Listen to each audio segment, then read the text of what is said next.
Cuca lá. Agora olha aí, o Cuca se posicionando para a entrevista coletiva. A gente acompanha a partir de agora o técnico do Palmeiras. Essa avaliação que você sempre faz. E sobre o assunto Felipe Melo, para a gente saber o que aconteceu. É uma decisão da comissão técnica, uma decisão da diretoria. Ele não joga mais pelo Palmeiras, Cuca? Então, antes até da coletiva, eu queria pedir a vocês que a gente falasse sobre o jogo. Aí no final eu faço uma síntese sobre o tema Felipe Melo. Pode ser? Senão a gente vai ficar em cima do tema que não é o jogo hoje, e no final eu falo do tema do Felipe Melo. Do jogo. Eu acho que foi um jogo muito bem controlado, com um dinamismo bom no primeiro tempo. Com criação de jogada, movimentação, né? Você jogando praticamente sem o primeiro volante, porque sabemos que o Avaí ia vir bem fechadinho, não correndo risco, criando as chances, fazendo os gols, né? E aí no último minuto do primeiro tempo o Avaí tem um jogador expulso, o que muda o comportamento do próprio Avaí no segundo tempo, que ele passa a defender bem mais atrás, e natural, também faria igual.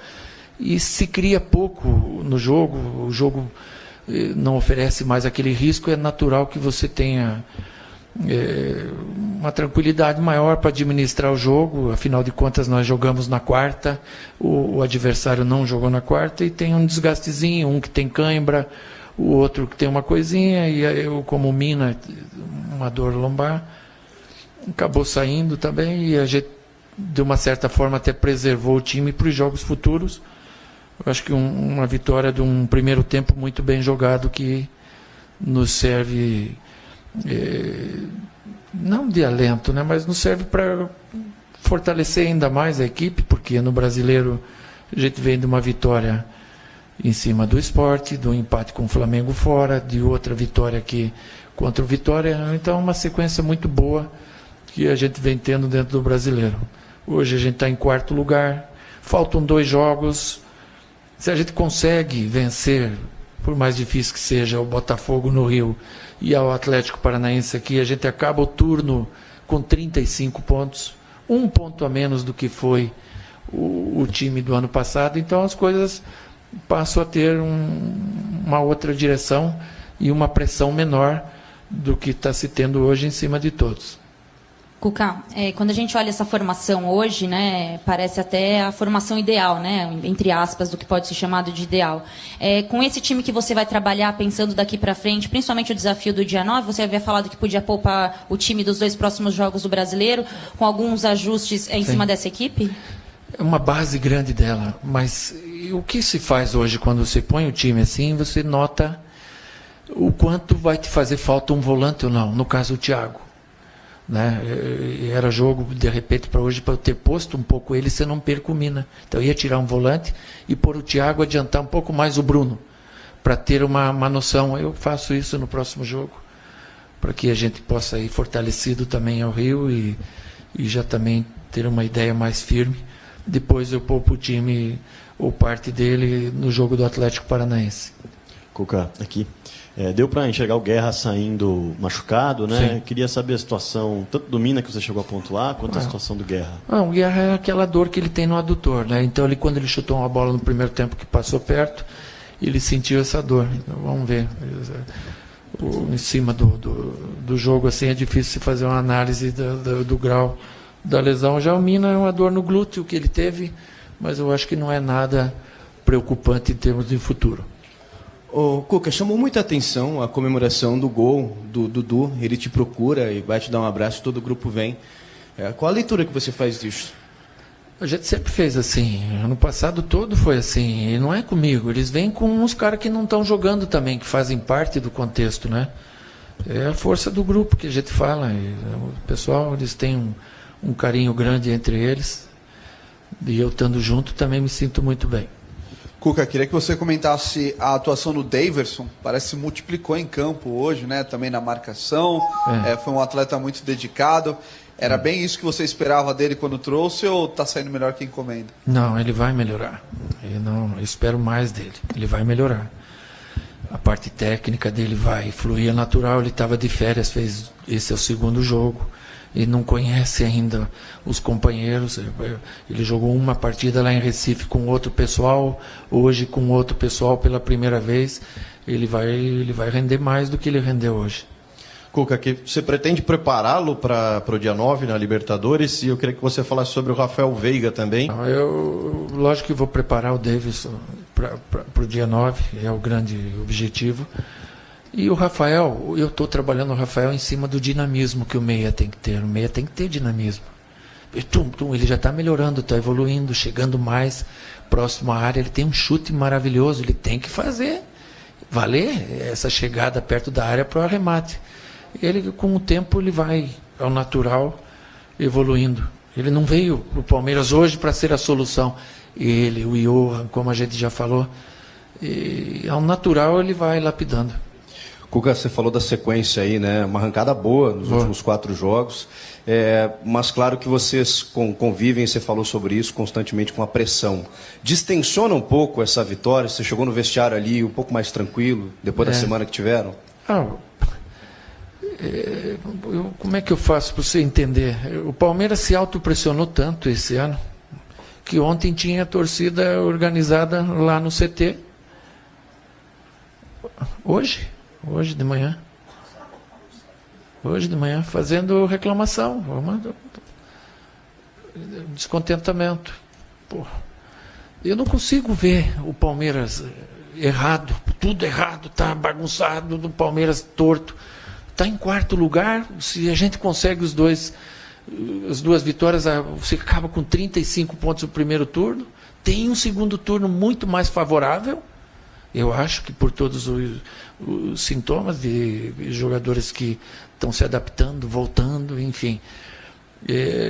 Estamos vivos numa Libertadores, que o 1-0 fora é ruim, mas não é o fim do mundo, pode muito bem virar, e foi eliminado para o Cruzeiro num 4-4. Eu não vejo que isso seja motivo para crise, para problema desse tamanho.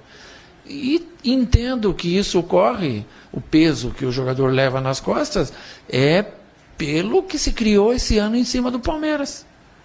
Tem que ganhar tudo, e futebol não é assim. Pode até ganhar tudo, mas não vai ganhar antes de jogar. Cuca, boa noite. Boa noite. Queria que você falasse da questão individual do seu capitão. Numa semana no qual teve eliminação conturbada dentro do elenco, e ele chega, chama a responsabilidade de forma individual, desequilibra o jogo. E a gente fica muito feliz em ver ele jovem, ainda promissor, que vai melhorar muito, e chamando a responsabilidade. Não só ele, hoje era um jogo difícil pela eliminação que a gente teve, por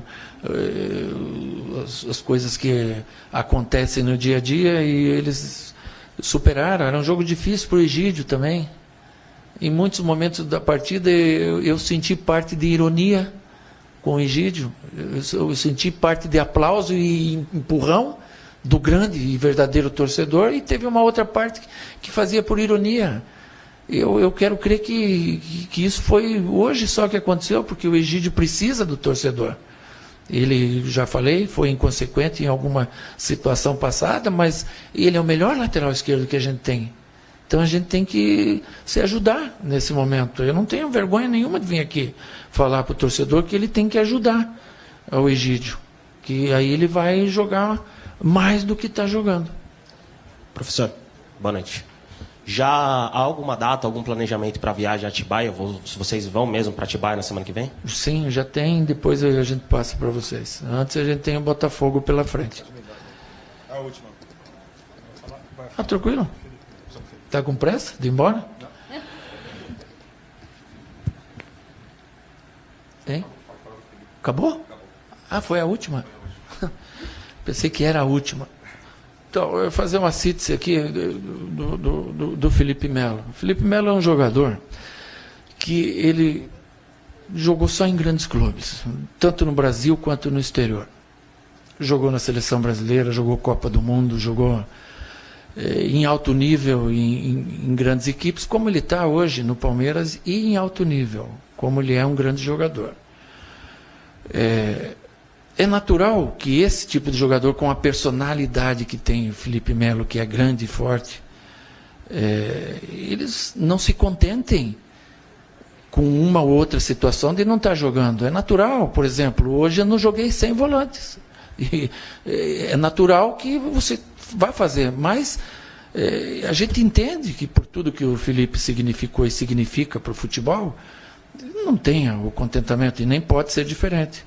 Então, numa conversa franca e aberta, direta com o Felipe, eu antecipei aos fatos do problema futuro e, conversando diretamente com ele, deixei à vontade para que ele seguisse a carreira dele, a vida dele, que vai ser ainda brilhante, num outro lugar que, porventura, possa acontecer. Não foi afastado, não foi nada, apenas no que eu penso de equipe, de composição, do meio campo ataque, da forma com que eu jogo, não encaixa a titularidade dele a princípio.